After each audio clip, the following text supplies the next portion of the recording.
حضرت معاویہ صحابی ہیں، کاتب وحی ہیں، حضور کے برادر نسبتی ہیں، صالح ہیں، ام حبیبہ بہن ہے ان کی جو حضور کی زوجہ محترمہ ہے، ان کا مقام بہت بلند ہے، لیکن ہم انہیں خلفائے راشدین میں شامل نہیں کرتے، اس لیے کہ ان کا جو خلافت کو اختیار کرنا یا حکومت اختیار کرنا یہ قبائلی عصبیت کی بنیاد پر تھا، باہمی مشورے کی بنیاد پر نہیں تھا۔ لیکن 20 سال تک ان کا دور حکومت ہے اور کوئی خون ریزی نہیں، کوئی غارت گری نہیں، کوئی اختلاف نہیں، کوئی بغاوت نہیں، کوئی جھگڑا نہیں، مدبر اس درجے کے تھے۔ اب آئیے آخری سٹیج آئی، حضرت معاویہ کو مشورہ دیا گیا، مغیرہ ابن شعبہ ایک بزرگ صحابی تھے، کہ دیکھیے جناب امیر، مسلمانوں میں اختلاف ہوا، 4.5 سال 5 سال خانہ جنگی رہی، اب اگر پھر معاملہ آپ کے انتقال کے بعد ایسے ہی چھوٹ گیا تو اختلافات ہوں گے، جھگڑے ہوں گے، مختلف دعوے دار سامنے آئیں گے، جنگیں ہوں گی، پھر دوبارہ جو ہے فساد ہو جائے گا، آپ کسی کو نامزد کر دیجیے۔ اور پھر مشورہ دیا اپنے بیٹے یزید کو نامزد کر دیجیے۔ حضرت معاویہ ریلیکٹنٹ رہے، لیکن اس کے بعد انہوں نے مان لیا اور فیصلہ کر لیا۔ یہاں میں چاہتا ہوں کہ بات سمجھ لیں اچھی طرح، اس معاملے میں اگر آپ حضرت معاویہ کی نیت پر شک کریں گے تو مجھے آپ کے ایمان پر شک ہو جائے گا۔ نیت پر نہیں، غلطی ہو سکتی ہے، صحابی ہیں، نیت غلط نہیں تھی، نیت کیا تھی؟ اور میں سمجھتا ہوں 100% درست تھی کہ اب اتنا پانی گزر چکا ہے پل کے نیچے سے وقت کے دریا میں کہ بارے صحابہ سب رخصت ہو چکے، اب اکثریت 9 مسلموں کی ہے، عصبیتیں بھی ہیں، قبائلی عصبیتیں ختم تو نہیں ہوئی،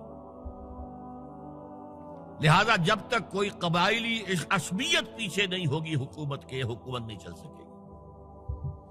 یہ ابن خلدون کا لفظ ہے، عصبیت، کوئی چیز جو جوڑے آپ کو۔ تو دینی عصبیت اب کمزور پڑ گئی ہے، اس لیے کہ حضور نے جن کو تربیت دی تھی وہ اب گئے، اکثر و بیشتر گئے۔ اب اگر ایسے ہی چھوڑ دیا گیا اور کوئی قبائلی عصبیت پشت پر نہ آئی تو پھر خانہ جنگی ہوگی، 5 سال تک ہوئی۔ اس بنا پر انہوں نے اسے صحیح سمجھا۔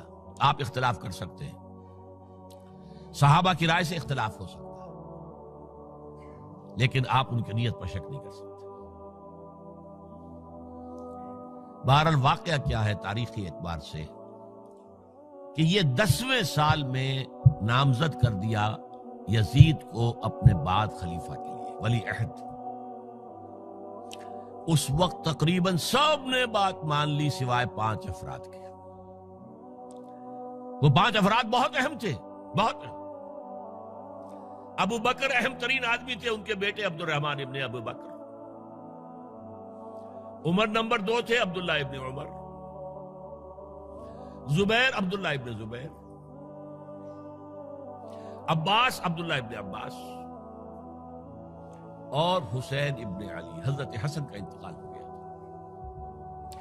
اہل تشیع کا کہنا یہ کہ زہر دیا گیا، واللہ اعلم، میں کچھ نہیں کہہ سکتا۔ میں کوئی تاریخ کا محقق اس معنی میں نہیں، میں موٹی موٹی باتیں جانتا ہوں۔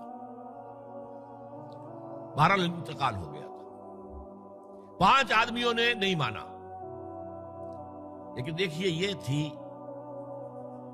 تدبر کی بات حضرت امیر معاویہ کی۔ کوئی دباؤ نہیں ڈالا، کوئی جبر نہیں کیا، کوئی کسی کو نقصان نہیں پہنچایا کہ نہیں مان رہے تو یہ کر دیں، نہیں۔ دیکھیں گے جب وقت آئے گا۔ جب وقت آیا حضرت معاویہ کے انتقال کے بعد، اب ایک صاحب جا چکے تھے، حضرت عبد الرحمن ابن ابی بکر فوت ہو چکے، اب 4 رہ گئے۔ 3 عبادلہ، عبداللہ ابن عمر، عبداللہ ابن عباس، عبداللہ ابن زبیر، ایک حسین ابن علی رضی اللہ تعالی عنہم اجمعین۔ جب بیعت ہو گئی یزید کی تو اب ان کے درمیان اختلاف ہوا۔ یہ بات اچھی طرح سمجھ لیجئے، تاریخی حقائق، موٹے حقائق کو چھوڑ کر باریکیوں میں جب پڑھتے ہیں تو معاملہ غلط ہو جاتا ہے۔ موٹے حقائق کو سمجھیے، جیسے کہتے ہیں میکرو اکنامکس اور مائکرو اکنامکس۔ میکرو ہسٹری جو ہے، 2 ایک طرف ہو گئے، 2 ایک طرف ہو گئے۔ عبداللہ ابن عباس کی رائے ہوئی کہ اگرچہ یہ غلط کام ہوا ہے، یہ قیصر و کسریٰ کی سنت پر عمل ہو رہا ہے، لیکن یہ ایسی بڑی بات نہیں ہے کہ خون ریزی شروع کر دی جائے اور امن و امان ختم ہو جائے۔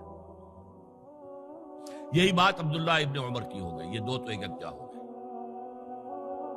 مصلحت کہہ لیں جو بھی سمجھے، لیکن نیت پر حملہ نہیں کر سکیں گے آپ.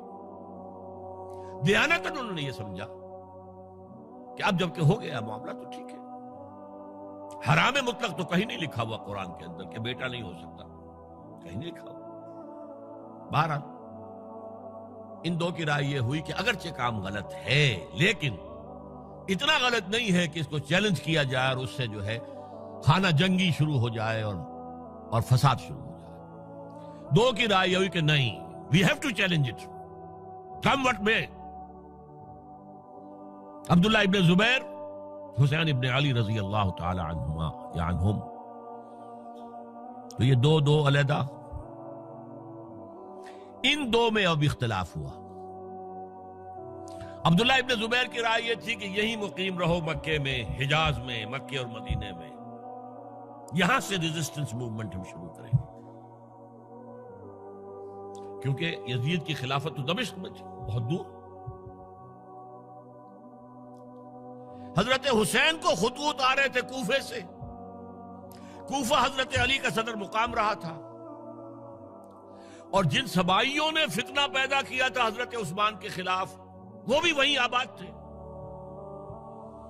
انہوں نے خطوط کا تاتا باندھ دیا، آپ آئیے ہم آپ سے بیعت کریں گے اور کھڑے ہوں گے اور مقابلہ کریں گے اور اس یزید کی حکومت ختم کریں گے. ڈاک کے تھیلے بھرے ہوئے. حضرت حسین نے فیصلہ کیا کوفے جانے کا، بہت روکا.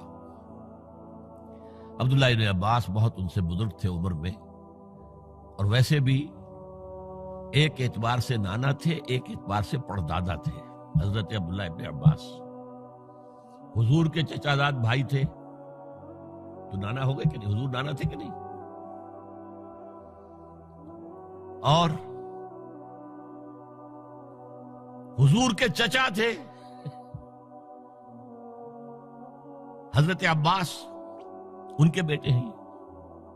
تو اس اعتبار سے حضرت علی رضی اللہ تعالیٰ عنہ کے کیا ہو گئے؟ چچا. بہرحال میں کچھ گڑبڑ کر رہا ہوں اس وقت.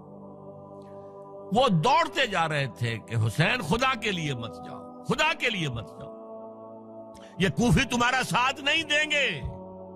الکوفی لا یوفی، کوفی وفا نہیں کرتا وعدہ. اور خدا کے لیے اگر جانا ہے اپنے گھر والوں کو یہاں چھوڑ دو. بس حضرت حسین پر رضی اللہ تعالی عنہ جو ایک کیفیت تھی، انہوں نے سب باتوں کو نظر انداز کیا. وہاں ہزاروں لوگوں نے مسلم بن عقیل جو حضرت حسین کے نمائندے کی حیثیت سے پہلے گئے تھے، ان کے ہاتھوں پر بیعت کیا. وہ خطوط آ رہے تو اور بھی بات پختہ ہو گئی. ابھی راستے ہی میں تھے کہ پتہ چلا کہ ابن زیاد گورنر بن کر آیا ہے، اور اس نے جو وہاں پر تشدد کیا ہے اور ڈنڈا برسایا ہے، سب بیعت توڑ کے گھروں میں چھپ گئے. اور مسلم بن عقیل جو ہیں وہ بے یار و مددگار شہید بھی کر دیے گئے. حضرت حسین نے ارادہ کیا کہ واپس ہو جائے مدینے کی طرف. اب مسلم بن عقیل کے بیٹے جو ہیں، وہ عرب کی ایک غیرت ہے، ایک آنر جسے آج کل کہتے ہیں، ہم اپنے باپ کا بدلہ لیے بغیر نہیں جائیں گے. اور حضرت حسین کی شرافت اور مروت، یہ لوگ میرے ساتھ آئے تھے نا، میرا ساتھ دے رہے تھے، اب میں ان کا ساتھ کیسے چھوڑوں. بہرحال وہ حادثہ فاجعہ ہو کر رہا، اور اس میں سب سے بڑا سبب جو بنا ہے وہ میں چاہتا ہوں جس کی طرف کسی کی نگاہ نہیں گئی. افسوس یہ ہے کہ میرا اس پر جو کتابچہ ہے سانحہ کربلا وہ آؤٹ آف پرنٹ تھا. کوشش تھی کہ آج یہاں وہ پیش کیا جاتا، مختصر ترین، لیکن آپ دیکھیں گے کہ کلیئر ہو جاتی ہے ہسٹری. دو کتابچے ہیں. شہید مظلوم، میرے نزدیک مظلوم ترین شہید حضرت عثمان رضی اللہ تعالی، اور سانحہ کربلا، بہت بڑا سانحہ ہے، اس میں کوئی شک نہیں. حضرت حسین کے صبر اور مثابرت اور استقلال اور شجاعت، یہ مثالی ہے تاریخ کے اندر. اپنے سامنے جو ہے اپنے ایک ایک کر کے چراغ گل ہو رہے ہیں، خاندان سارا ختم ہو رہا ہے، شیرخوار بچے شہید ہو رہے ہیں. وہ تو ایک بچہ بیمار تھا، حضرت علی بن حسین زین العابدین رحمت اللہ علیہ، وہ بچا ہے. لیکن اصل میں شرافت اور مروت جو ہے وہ بسا اوقات اپنی شرافت کی وجہ سے مار کھا جاتی ہے۔ حضرت حسین سے میرے نزدیک یہ ایک اسٹریٹجک مسٹیک ہوئی کہ جب کوفیوں کا لشکر سامنے تھا تو وہاں کھڑے ہو کر ایک ایک کا نام لے گا، فلاں ابن فلاں، کیا تم نے مجھے خط نہیں لکھا تھا؟ اے فلاں ابن فلاں، کیا تم نے مجھے خط نہیں لکھا تھا؟ سب کے راز فاش کر رہے ہیں، اور دیکھو یہ میرے پاس یہ تھیلے بھرے ہوئے تمہارے خطوں کے موجود ہیں، تم نے مجھے بلایا اور میں آیا۔ یہ بات تھی جس کی بنا پر اب ان کے لیے کوئی چارہ نہیں تھا کہ انہیں شہید کر دیں، ورنہ تو یہ ہمارا بھانڈا پھوڑ دیں گے جا کر یزید کے پاس، تو ہماری کھالیں کھنچ جائیں گی۔ یہی وجہ ہے کہ حضرت حسین نے 3 آفرز کی، مجھے واپس مدینے جانے دو، نہیں، مجھے یزید کے پاس جانے دو، نہیں، مجھے کہیں اسلامی سرحد پر بھیج دو، میں وہاں پر کافروں سے جنگ کرتے ہوئے زندگی ختم کر لوں گا، نہیں، ہیئر اینڈ ناؤ بیٹھ کرو۔ یہ حضرت حسین کی شرافت، غیرت، حمیت، مروت اس کے خلاف تھا، لہذا انہیں شہید کیا گیا اور پھر خیموں کو آگ لگائی گئی۔ یہ نوٹ کیجئے کیوں لگائی گئی؟ اگر تو یہ غصے اور انتقام میں اور وینجینس میں ہوتا تو حضرت علی بن حسین زین العابدین کو بھی شہید کرنا چاہیے تھا، نہیں کیا۔ اگر یہ اس طرح کا معاملہ ہوتا تو خواتین کی بے حرمتی ہوتی، نہیں ہوئی۔ یہ خیمے کیوں جلائے؟ تاکہ وہ جو ایویڈنس ہے وہ ختم ہو جائے، ہمارے خلاف یہ جو ڈاکومنٹری پروف لیے پھر رہے ہیں، خیمے جلیں گے اور یہ تھیلے بھی جل جائیں گے اور یہ خطوط بھی جل جائیں گے اور ہم بچ جائیں گے۔ یہ ہے میرا تجزیہ۔